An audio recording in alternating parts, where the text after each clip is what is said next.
Good afternoon. First things first, thank you to our gracious organizers, the JDC.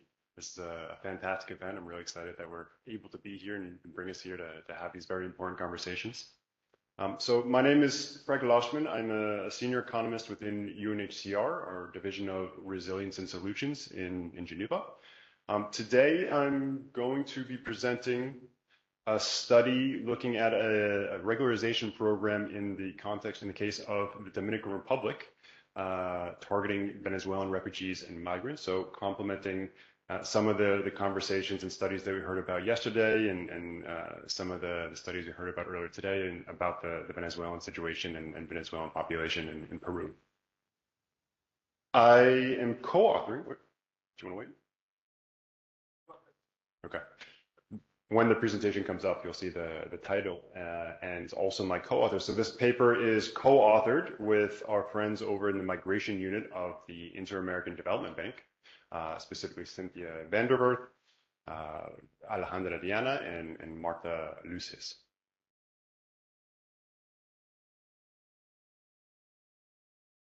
Oh, I have one moment, sorry.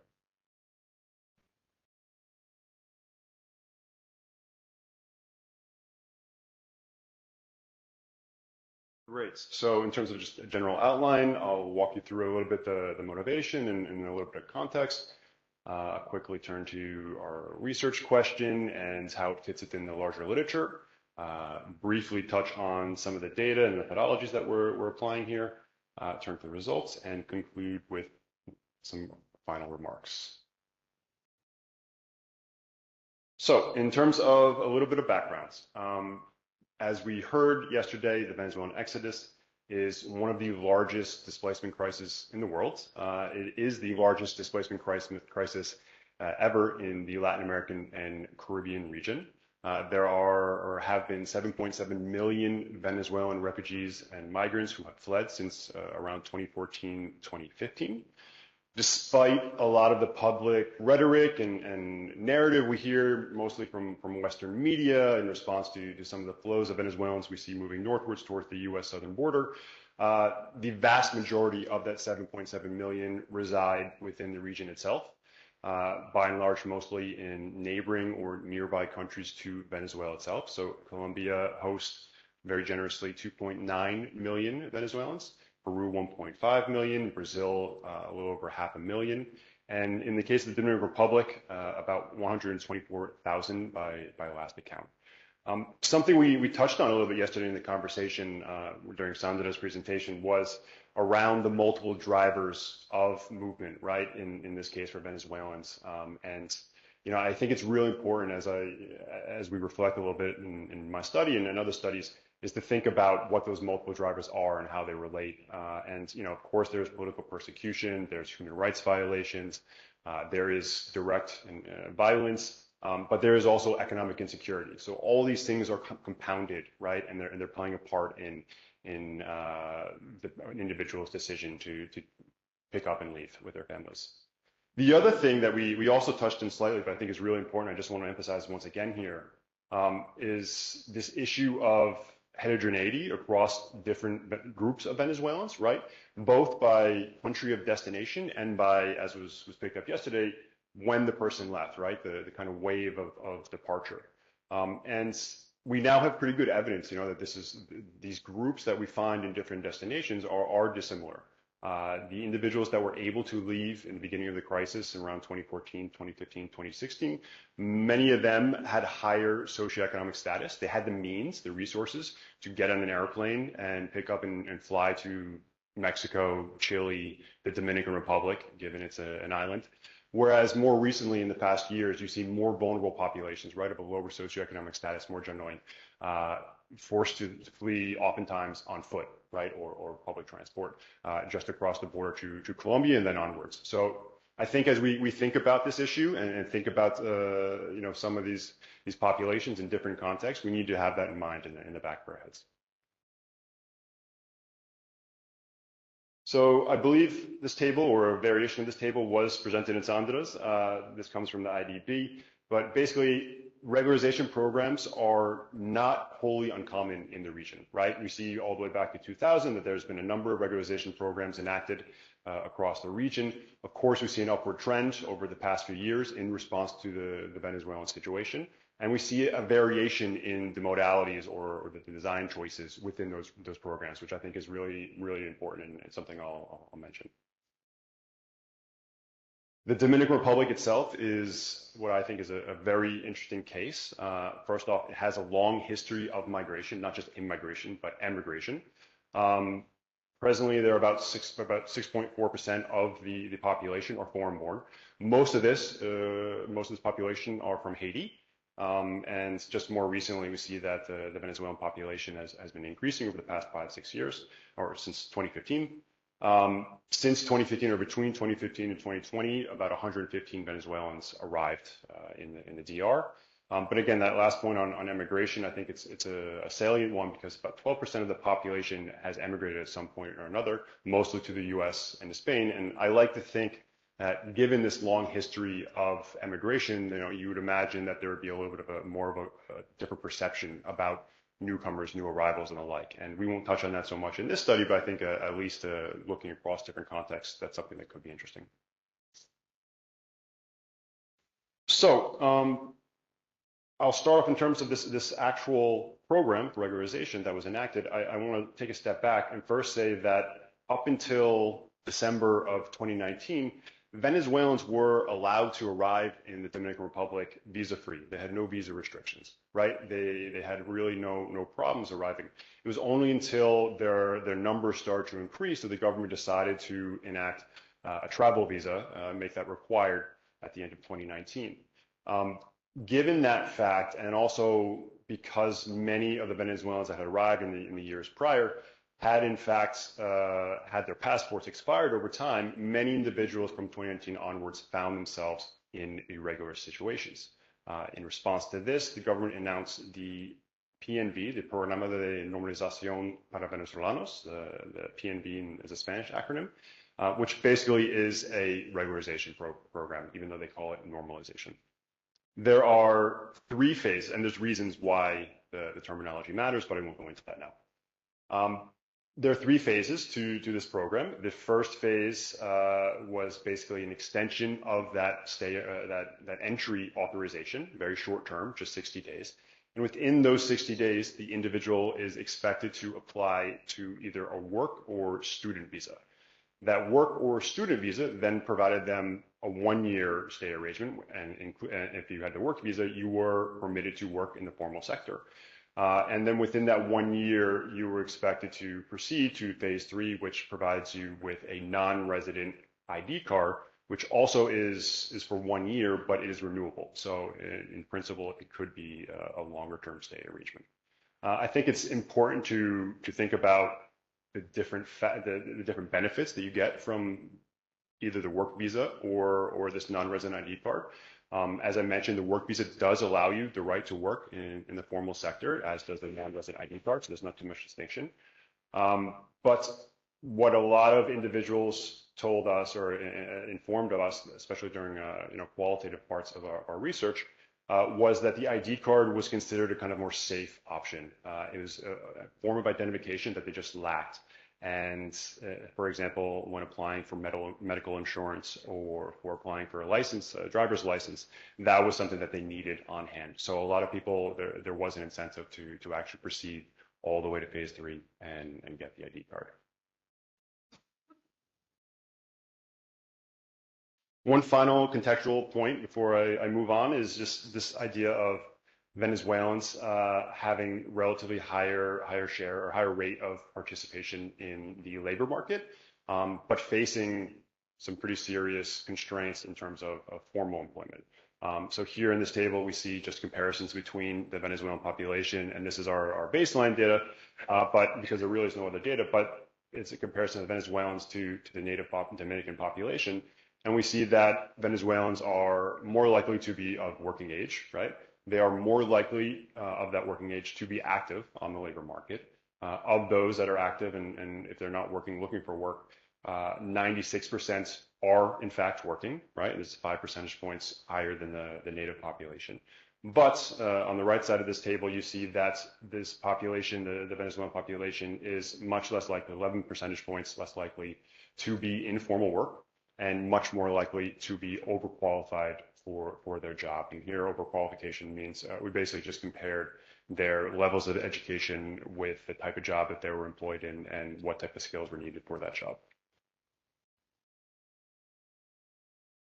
So our research questions are relatively straightforward. We're interested in understanding to what extent the normalization program in the DR influences the process of labor integration for Venezuelans. And then, a little bit more precisely, to what extent are these effects driven by changes at the extensive or intensive margin? And I'll explain what outcomes we use for both those in a moment. We are speaking to a much larger literature on the impact of regularization programs, but a lot of this literature, a lot of the studies that have been in place or have been implemented are focusing on high-income developed countries. So we're making a contribution by looking specifically at a slightly different context.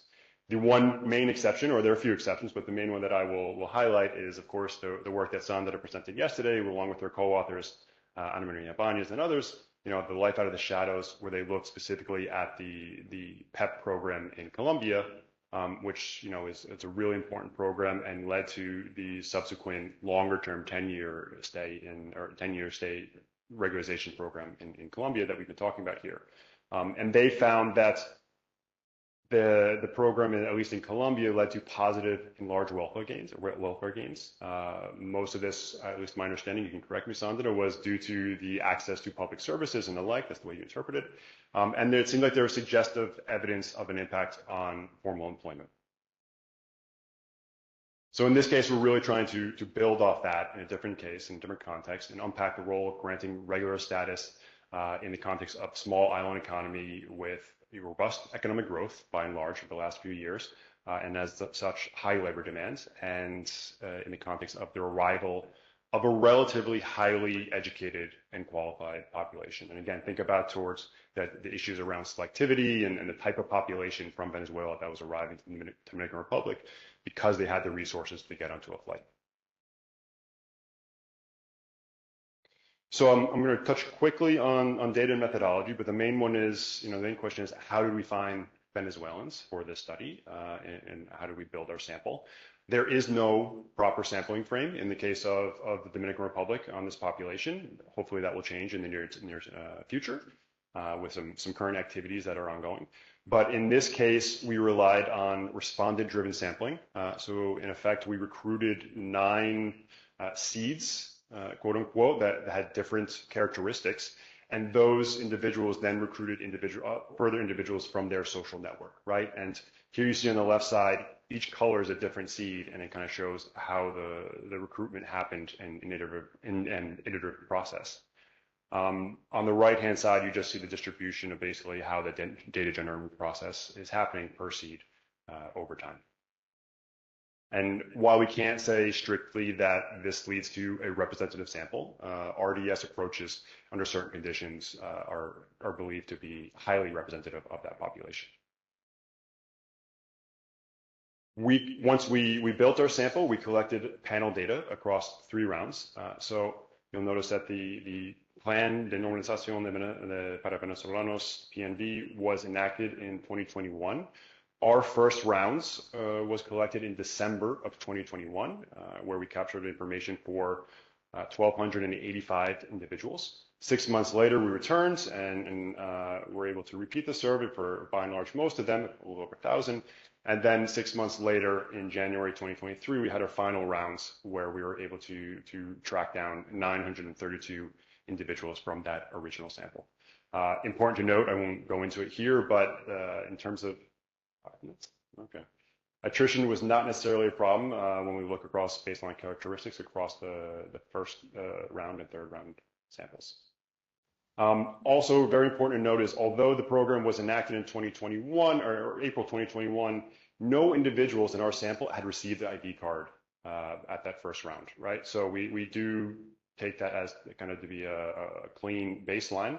In the second round, 18% of respondents had the ID card and 44% by the final rounds.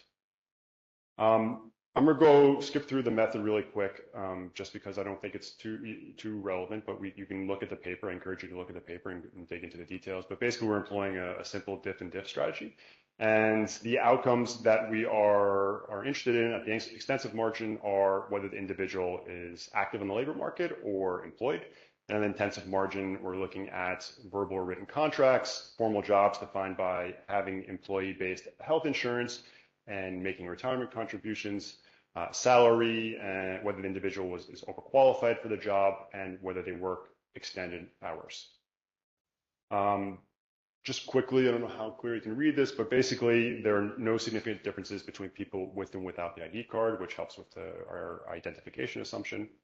But just quickly jump into the results because I don't have too much time. So what did we find? By and large, having an ID card, obtaining an ID card through this program led to no effect at the extensive margin. I only look at employment here in the top left part, but basically there are only null effects in terms of an individual being employed because of having an ID card. But what we do find is that there is a positive and statistically significant effect for an individual having a written contract after obtaining the ID card and being employed in the formal sector. And it seems like this effect is stronger for women than men when disaggregating. There is no apparent impact on some of the labor condition outcomes that we were interested in terms of being overqualified for working long hours and in terms of salaries. So it seems like having an ID card has some effect on formal employment, but it's not actually leading to better outcomes for the individuals themselves. And it might just be a little too early for that to translate. We try to decompose a little bit these main effects and understand a little bit for how receiving the ID card early as opposed to later maybe is relevant. And in effect, what we're doing is breaking up our estimate into our comparisons into those that received the ID card between round 1 and round 2. So we're calling them early, and round 2 and round 3, and we're calling them late. And what we find is a lot of our results are driven by individuals that received their ID card between rounds 2 and 3, so late. And one of the reasons why one of the ways we're interpreting this, and I didn't go into it previously, but a lot of females and individuals of lower qualification, lower education, seem to wait a little bit longer to get their ID card. And it seems like by and large, most of the effects, at least for formal employment, is being driven by females of the lower education levels of education, which you can think about why that might be the case. But it's interesting that it comes out, at least in this decomposition. So just to quickly summarize and conclude, in effect, what we see is that more Latin American Caribbean hosting countries are indeed responding with extraordinary regularization programs and also more generous policies to support socioeconomic inclusion. We've, of course, talked about the program in Colombia quite a bit, and for good reason, but there are also programs in Ecuador, in Peru, in Trinidad and Tobago, and Dominican Republic, of course, and just most recently, I believe it's just this past week that it was announced in Argentina. So I think there are a lot of lessons that can be learned for other regions. In this case, we find negligible impacts of the DR's program on the extensive margin, so being employed, but we do find a positive effect on the likelihood of having a written contract or being employed in the formal sector. Although we don't find any significant effects in terms of labor conditions around qualification, salaries, etc. My final point is just comparing a little bit or trying to think about how this relates to the Sandra study in Colombia and their work, and the fact that they did show such large welfare gains. A big part of that, of course, is the access to public services. This program, in the case of the DR, did not have explicit access to public service as part of the design. It really was focused on labor market inclusion or work permits. And we think that key difference is something that really is playing a part in why we're finding something here. We think the reason we're finding some kind of a effect on formal employment could perhaps be because of the type of population that arrives in the DR as opposed to that is arriving in Colombia. So that's relevant as well to kind of have in mind. And then finally, just thinking about like what else could be done beyond just providing work permits, right?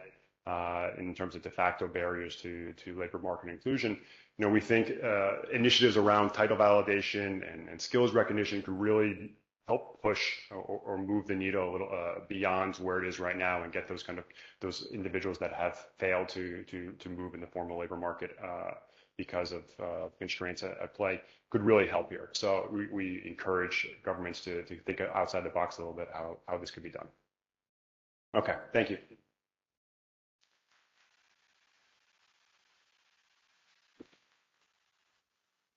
Merci beaucoup, Craig, pour avoir respecté, disons, le temps imparti. Merci beaucoup. C'était juste le temps qu'il fallait. OK, nous allons nous tourner maintenant vers Angie. J'espère qu'elle est en ligne. Si c'est le cas, eh bien, Angie, tu as la parole.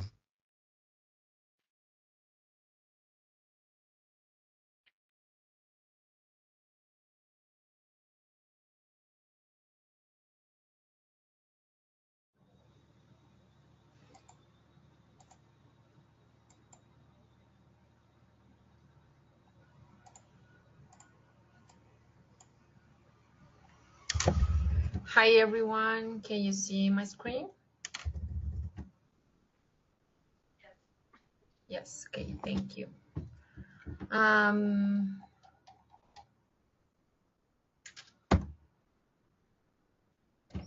Good morning everyone, thank you for being there. We weren't able to attend in person, but we are really excited to present this paper. This is part of my PhD thesis. Also, this is part of Alexander's thesis. My name is Angie Mondragon. My co-authors are Andrés Garcia and Alexander Sarango. I am a researcher at the School of Economics at the Universidad del Rosario. Andrés Garcia is also an associate professor. And Alexander Sarango is a researcher and a PhD student at the Paris I University. We are here to present our paper titled Occupational Degrading of Venezuelan Migrants in Colombia. Do state permits improve occupational mobility? So I wanted to give you first a context or a background about the Venezuelan migration in Colombia.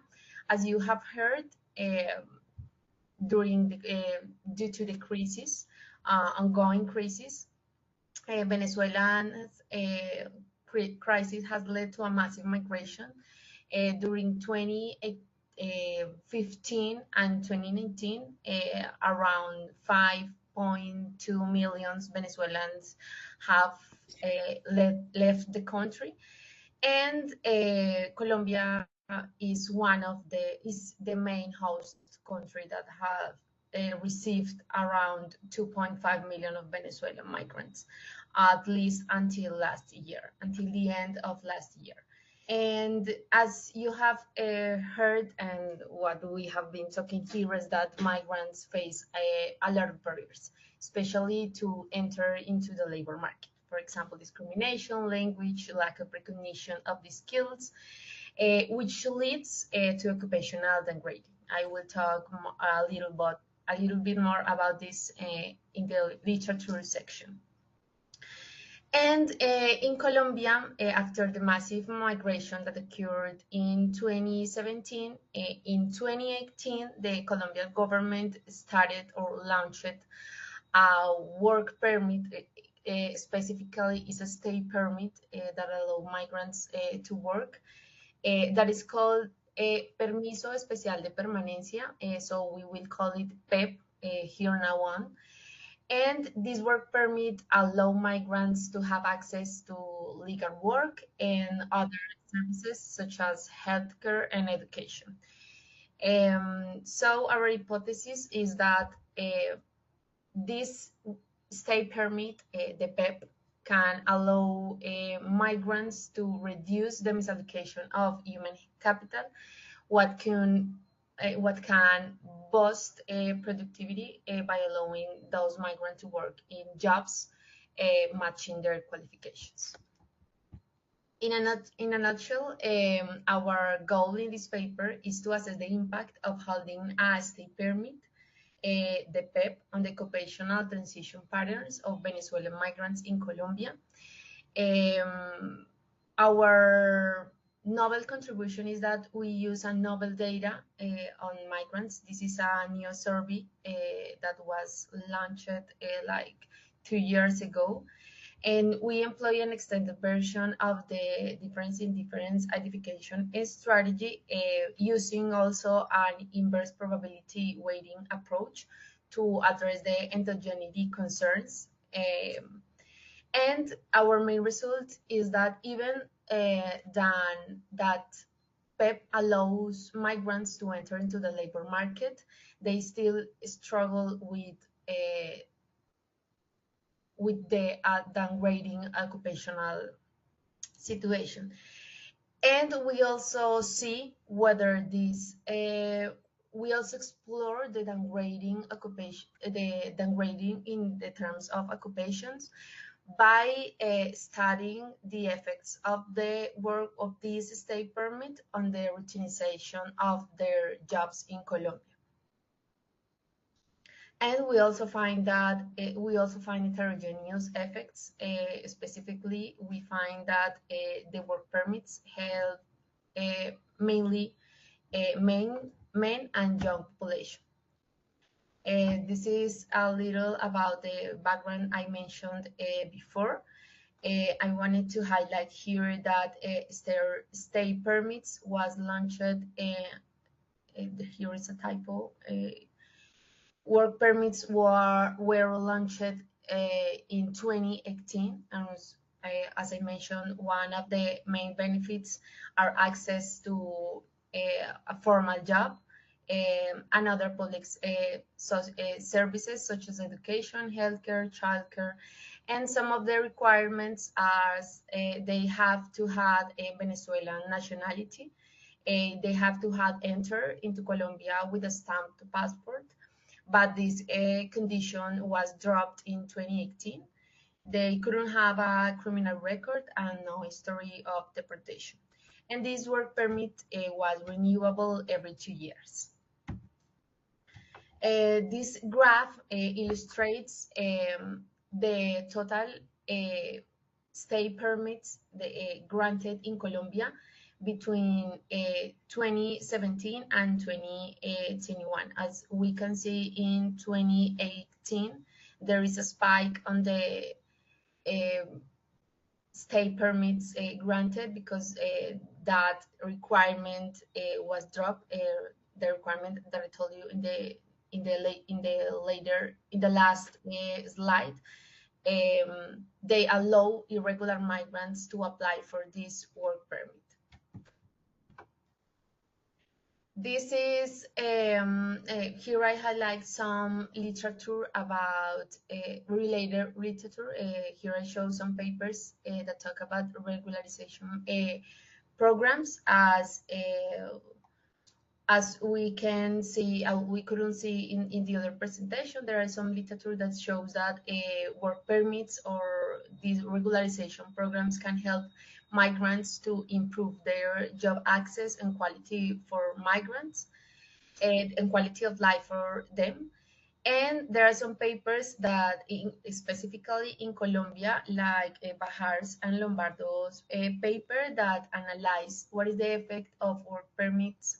For example, Bajar studies what is the effect of work permits for migrant lives, including some variable outcomes like consumption, food security, and integration into society.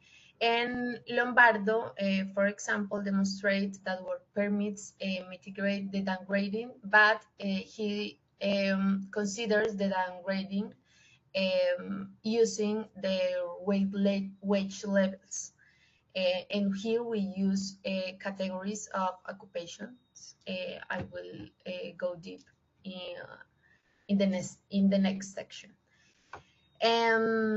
What are the gaps in the existing research? So here we find that at least in Colombia, we didn't have data or surveys that collect information about the occupational trajectory of migrants. So we explode this data to analyze these career trajectories. And this is part of our novel contribution to our study. As I mentioned before, other studies use wages, levels of educations to analyze the occupational, the downgrading of migrants. And here we use these categories of occupations. We use those ISCO 88 categories that divide or split the occupations between white collar jobs and blue collar jobs. And we also explore heterogeneities within the categories of occupations by studying the routinization task index associated to those jobs. And compared to other studies that were launched years ago, we can have a wider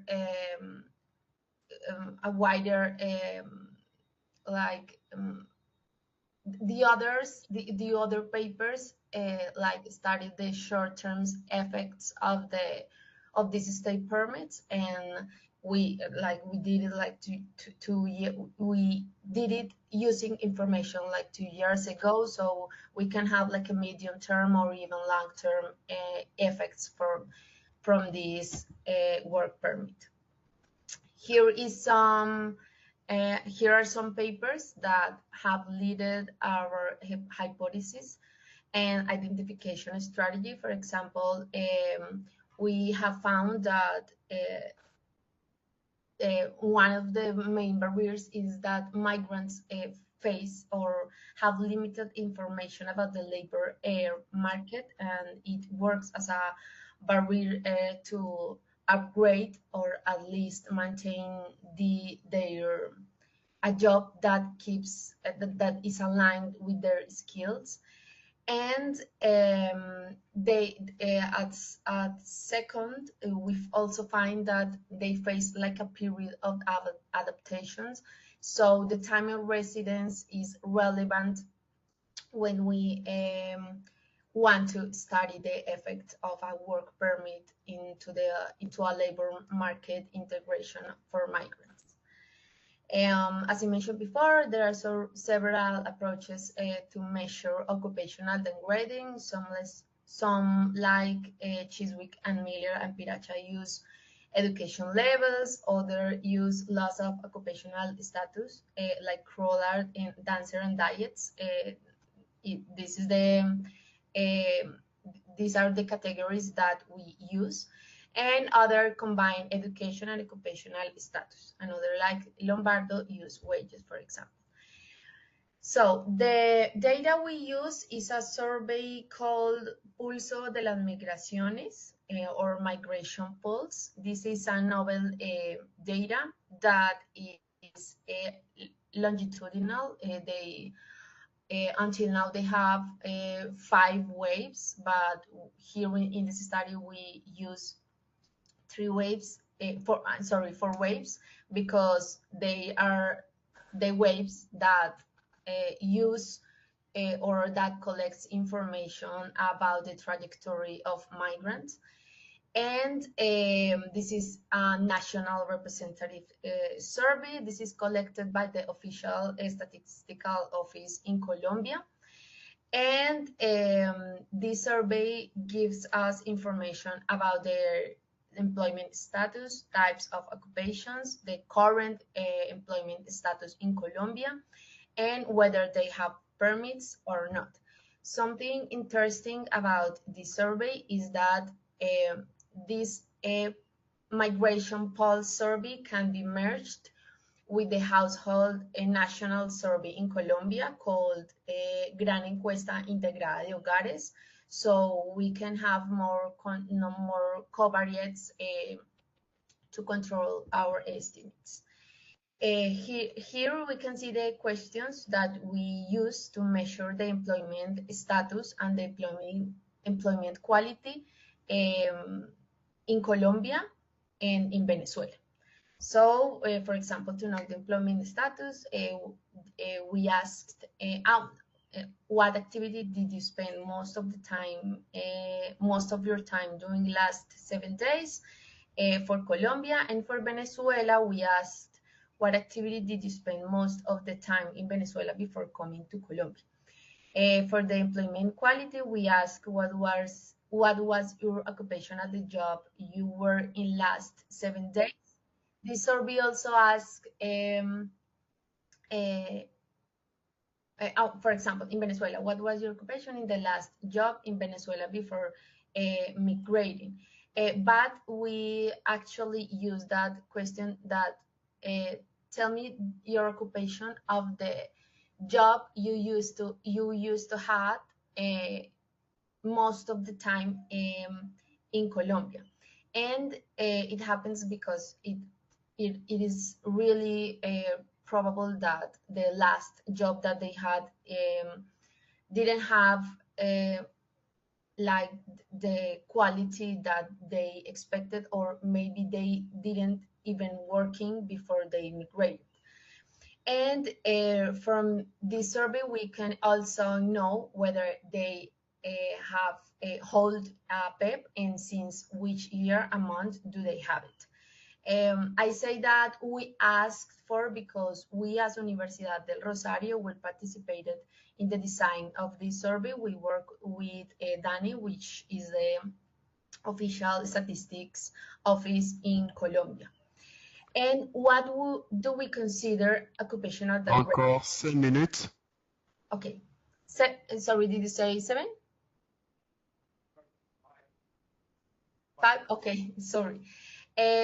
So we consider occupational degrading when someone goes from a white collar to a blue collar job, or someone who used to be employed in Venezuela and then was unemployed or out of the labor force. We exclude returnees and those, for example, who have dual nationality.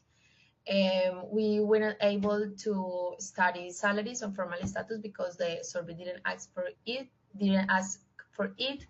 And these are the categories of occupation we use to categorize someone like a white collar job. And these are the occupations that we use to categorize someone as a blue collar job. This is the routinization task index. We based on my HiLab and papers with my HiLab's papers. And here what we can see is that this index goes from -1 to 1, and here we can categorize the task associated to the occupation, like routine cognitive, routine manual, and we can see that someone's job is less routine when they are categorized like non-routine analytic, non-routine interactive, or non-routine manual.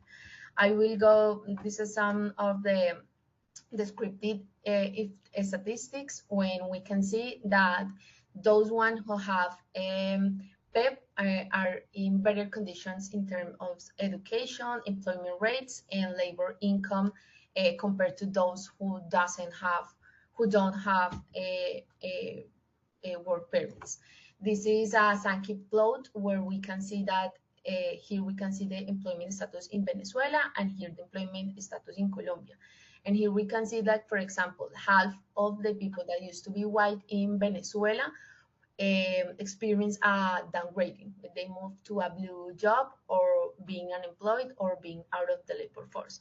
But there is also a relevant portion that used to be out of the labor force, and they moved to be white in Colombia, blue in Colombia, and here we can consider that like an upgrade. Rapidly, I will go for the methodology. We use a difference in difference approach because we can compare the before and after migration, but also the group that have stay permits as those that doesn't have work permits. But we have a problem is that treatment is not random because migrants can decide. Il faut chercher à conclure. Okay, they can apply, they can decide what can apply. So what we find here is that we do not find relevant effects of the work permits on these main outcomes that are employed, white collar, unemployed, or out of the labor force. But what we find is that work permits have relevant effects, increase the probability of being unemployed, employed. Sorry. So here we can find also that it helps mainly young and male population, but PEP has a negative impact for women to engage in a white collar job. They decrease their percentage of being in a white collar job in 18.3 points. There are some mechanisms where we can find but I will go here in the conclusions, where data confirms that there is an occupational degrading, but PEP, that is the state permit, help migrants to get into the labor market, but it doesn't help them to get, for example, an upgrading in terms of occupations. But what we can find in the estimation that I was in, I couldn't do it, but we find that the work permits promote engagement in non-routine tasks. So we can consider this as a little upgrading because they are doing like better jobs. And we found a relationship of work permits in a simple OLS regression, where they can are related with like searching job in formal channels. And here are some of the policy recommendations that we do that maybe work permits, even that it is a really good initiative of Colombia for integrate migrants into the labor market. There are some things that we are leaving apart. That is, for example, programs, targeted support programs, for example, in terms of job training, and, for example, improving the knowledge of the local labor market so they can know what are the rights and what can they ask when having a work permit. Thank you.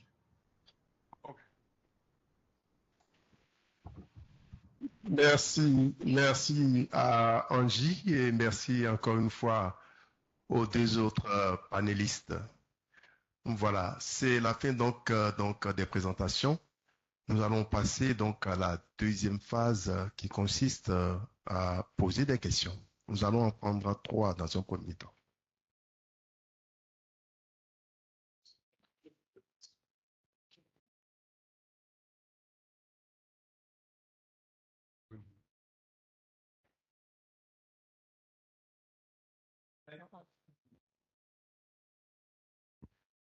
Thanks so much for 3 interesting papers. So my question was for Julie. Sorry I missed sort of part of the strategy, but can you sort of repeat how we tease apart the difference between sort of the number of refugees that are in the area versus the ones that are getting work permits? Like, what's the estimating variation that actually identifies the effect of work permits separately from the effect of the number of refugees that are in that area? Thanks a lot.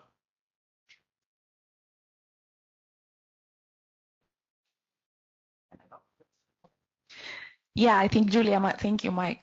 Thank you first for the 3 panelists for a wonderful set of presentations. So Julia, the question is similar. So I think one of the main questions that I had concerning your paper is how do you separate the effect of consumption of more refugees in the area to the, let's say, displacement of competition from refugees, because both things are happening in the same areas, right? And typically they work in services, which is also what they consume the most, like restaurants, etc. So important to think about. Craig, so interesting. I think I have more than questions, suggestions, because I really enjoy how you are doing this longitudinal study and you don't have very high attrition rates, which you know is the main problem we have everywhere else. So have you thought about like following up, right? Because one of the questions that I've always had with this agenda is, are we not finding more bigger effects in formality because we're not waiting long enough after the programs were enacted? But what if you could follow these guys? Would you actually see that in the long term? It takes a while to learn the rules in the formal sector, and would that really happen in a medium term? Thank you. Yeah, my question was actually very related. This is also relevant to Angie about the fact that downgrading can be temporary, right? It might take time until it's not like migrants arrive and immediately they can find a job in exactly the same level they had before they left. And so I was wondering how much you can explore. So there's a question about like, maybe there's like plans to resurvey, if you can talk about temporal dimension, maybe people that have been longer, the occupational down is less of an issue. So just kind of think on this idea that it takes time to find a job that is commensurable, I think is important to integrate into the analysis. And then to you, Craig, you mentioned that really right at the end, I thought you should have probably started with that, right? Like you do a replication exercise. It's always interesting. It's like, so we always ask ourselves why, right?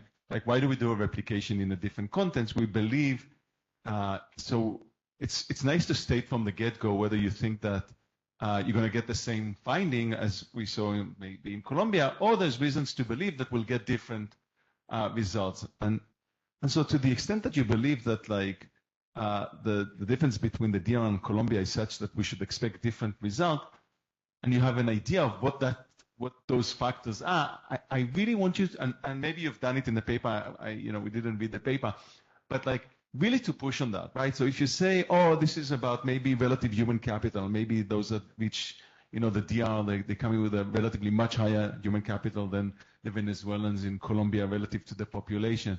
So you can test that, right? Like you can look at the heterogeneous effect by skill level, right?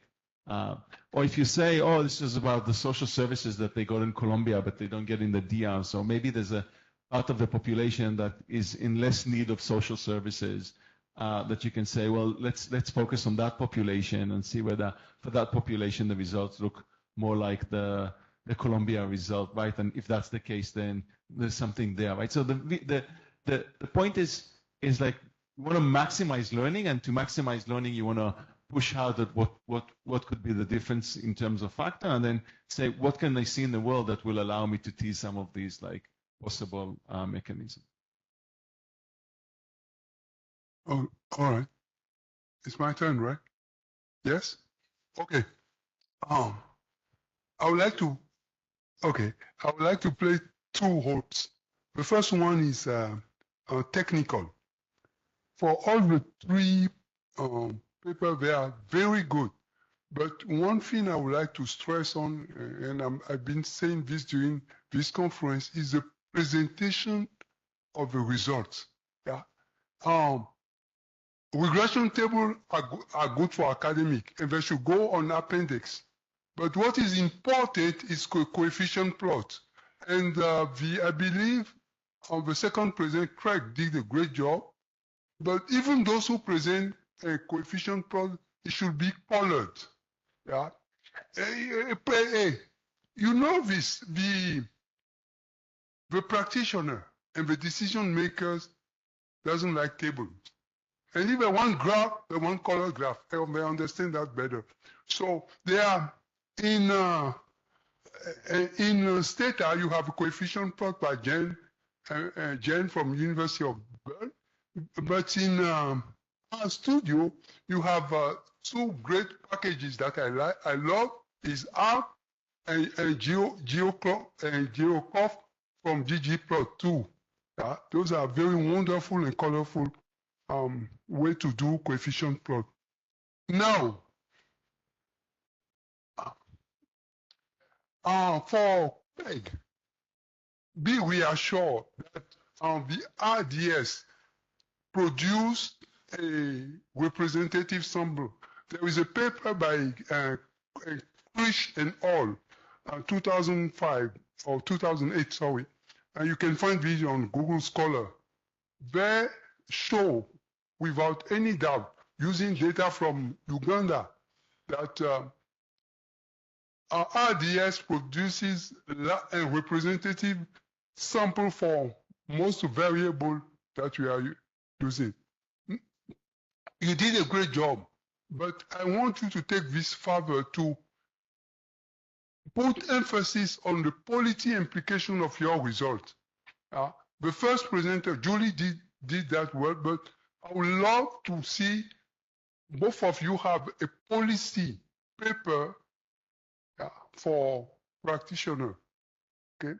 Now, on the other thing I have for the last presenter, Angie, I believe I saw you through presenting some coefficient plot, but I'm not sure. And I didn't see the policy implication of your result. I would like to, the audience would love to see that. Thank you.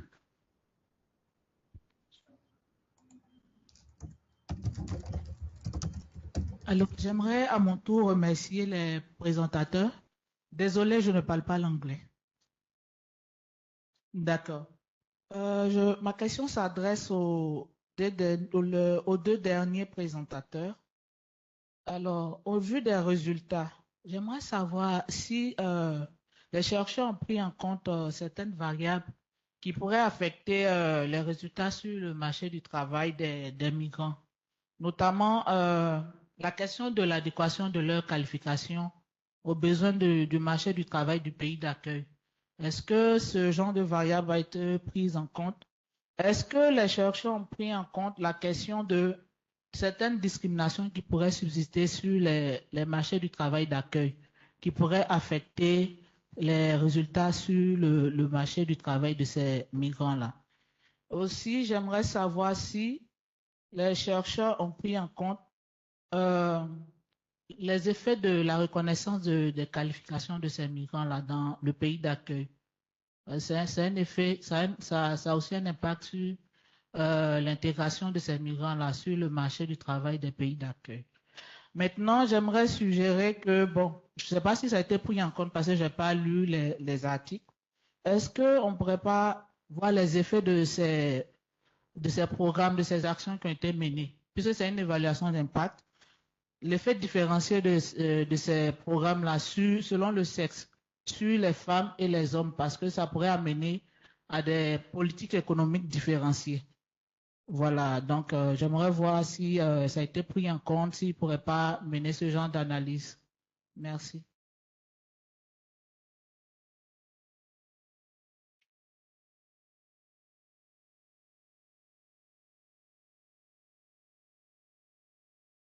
On prend donc une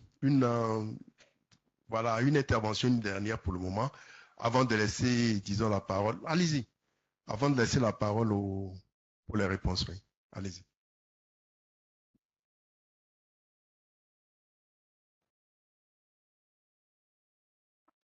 Great, thank you. So I have a question for Craig. I was really interested in this finding about women, and I wondered if you could talk more about that. It seemed that you were suggesting that it's people that might be more in need of services that benefit more from this, and I wondered if that was why women were more likely to benefit. I also thought it would be great to see if we do find these gender differences in other regularization programs. If not, why do you think that maybe the DR is unique in this case? Thanks.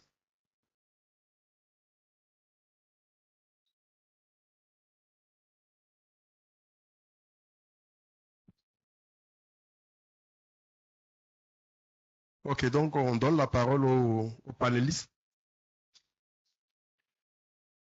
Okay, some of those questions were addressed to all of us or multiple members, so I'll try to respond to a few of them.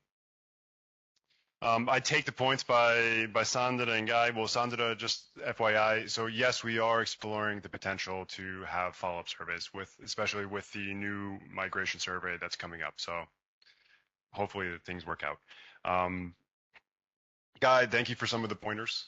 Really appreciate it. I think you're absolutely right that we can kind of be emphasizing that a little bit more. This is very much a work in progress. So, these points are well taken, and we'll kind of reflect a little bit more about how to emphasize some of these issues and how to tease out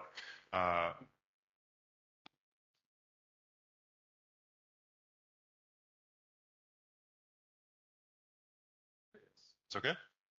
All right. Yes. Speaking to them. Okay. Sure.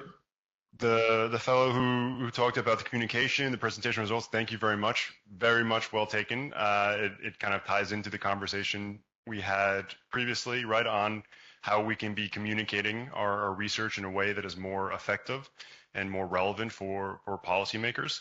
As I just mentioned, at least our paper, is very much still in progress. It's still a working paper, but you can count on the fact that we would try to develop some sort of a policy note or some sort of ancillary product that would speak a little bit more directly towards a policymaker and how this is policy relevant. And very much well taken on your points on coefficient plots and colors and all the rest. You're very correct. I believe there are two questions around gender, so I'll try to answer both of them, but please correct me if they're slightly different. Yes, we do try to tease out the disaggregated differentiated effect by gender, and we do indeed find that for women, it seems like women are driving the results. The way I interpret that, at least in our discussions with my co-authors, we've kind of come around this idea that potentially women are a priori out of the labor market more than men, right? So this regularization program supports them getting into formal employment in a way that is a little bit more effective than for men who have a higher baseline or a higher just kind of rate of active participation in the labor market to begin with. But I agree that we could probably be trying to look into a little more about what exactly is happening there. It seems that women are of a lower levels of education and lower levels of technical skills. That's something that comes out in our data, and that might also be kind of playing into this part of it. It's those populations who stand to benefit the most from some of these type of programs, right? This is my last point, some of the variables I believe that you're asking for, and I don't know if I'm gonna address all of them, but around discrimination and things of that nature. So I don't believe we have questions directly about discrimination in, for example, the survey that we fielded, but we did do have a qualitative component to this field work, as I mentioned. And there we did try to ask about, perceptions, about tensions, about relations between Dominicans and Venezuelans, and some of the findings or some of the kind of nuances from those conversations do reflect, I would say, a slight bit of discrimination, both kind of in the labor market, but more widely across society. It's nowhere near, frankly, towards another population in the Dominican Republic that are not Venezuelans. So you always kind of have to keep these things in context as well. Venezuelans, by and large, were reviewed positively, I think, in the DR relative to different migrant groups in DR. But we could probably try to integrate some of that qualitative work a little bit more comprehensively into the paper itself. So thank you. Et merci à Craig pour ces éclairages. Nous allons passer maintenant la parole à Julie, puis ensuite à Angie pour leurs réponses. Thank you. Yes, so in terms of identification strategy, so first, sorry for not sharing the paper. I can do that later if you want. I think we do perform a lot of robustness checks to test our instrument, which is not always easy to grasp, and sometimes less is better. But in our case, we felt like designing a sophisticated instrument allowed us to disentangle this effect of between the number of refugees and actually the number of work permits. So by design, we think that we provide this variation, and we also control for the number of refugees. We control for the number of refugees also per capita, and we use two instrumental variables at once. So like as a robustness check, one for the work permits, one for the refugees, to see for the number of refugees, to see if it affects our results. And our results are quite robust, with sometimes a loss in significance, but it remains positive effect on wages. So I believe we are able to capture the effect of the work permits independently of the effect of the refugees. We, in terms of the competition, so we need to remember that we're talking about an inflow that happened already around 6 years before the work permit policy. So the effect on consumption are likely to be also lesser. And then we use district fixed effects. We also use individual fixed effect at once, and do some placebo tests, etc., to mitigate a bit the effect at the district level. We're not yet able to use really understand where is the endogeneity coming from. So we want to work a little bit more on our IV, maybe remove the district closer to the border, because they are likely to be more affected also in terms of number of refugees, to see a bit how is our IV actually in the district affecting our results. And on the presentation of QF Plus, yes, well noted, very relevant. It's always difficult to find a balance between showing the most results and getting feedback, and but also convincing the public in terms of policy relevance. So thank you for this comment.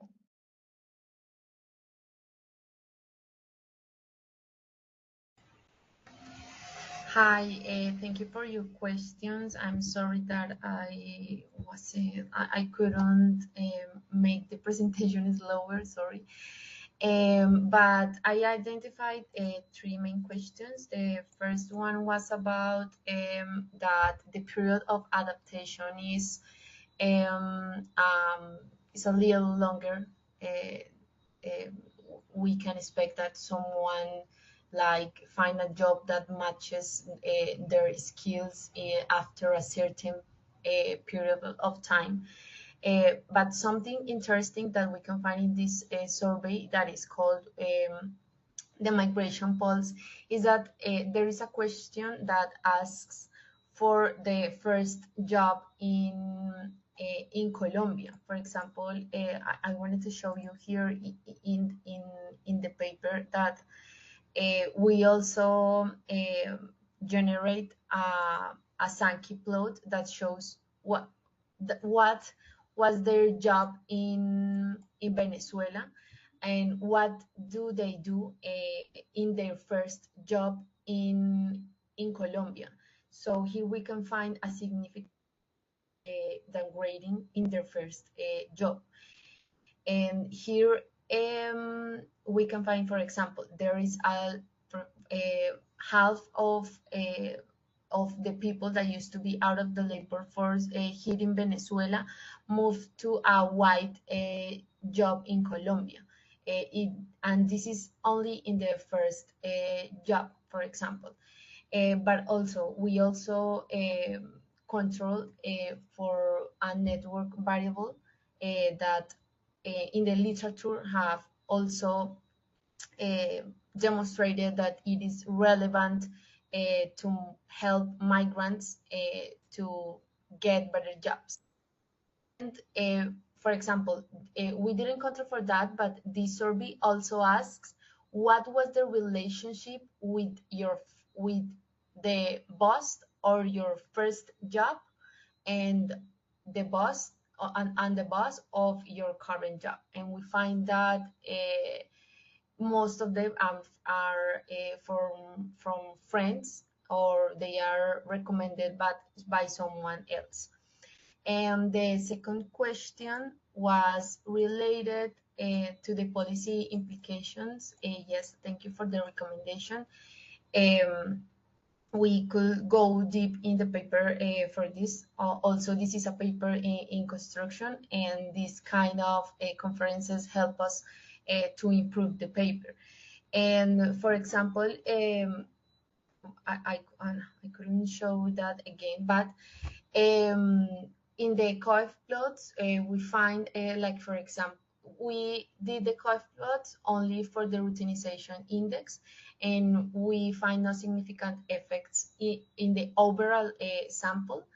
But when we disaggregate that sample into, for example, why the people that used to be white collar in Venezuela and the people that used to be blue collar, or between gender and age groups, we find also that young and male population was the one of the most benefited from the PEP.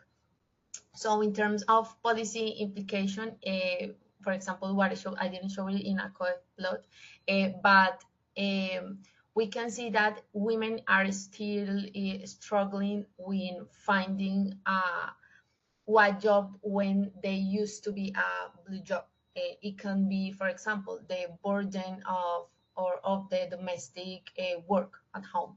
Yeah. So in terms of policy implications, we can propose something, for example, related to childcare for migrants, and like encourage women to leverage this from what the work permits allow them to have. And third, I saw a question here about our identification strategy with the difference in different estimations.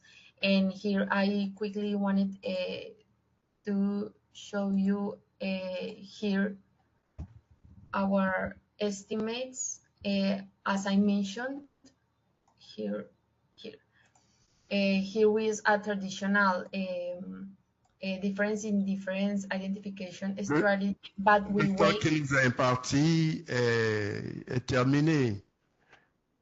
Et donc, bon, on va devoir donc, arrêter cette session. Je voudrais vraiment remercier tous les panélistes, remercier également tous les participants. Voilà, ce qu'il faut qu'on retienne est que, d'après les papiers qui ont été présentés, eh bien, les effets des programmes de régularisation sur le marché du travail peuvent être positifs, même à court terme et dans des contextes difficiles. Bien sûr, les recherches sont encore en cours. Il nous faut encore plus d'évidence donc avant de pouvoir donner, disons, des conseils aux différents gouvernements. Ce qu'il faut retenir, c'est que des économies efficaces et empathiques envers les migrants forcés sont possibles. À donc nos ordinateurs pour, disons, des recherches futures. Je vous remercie.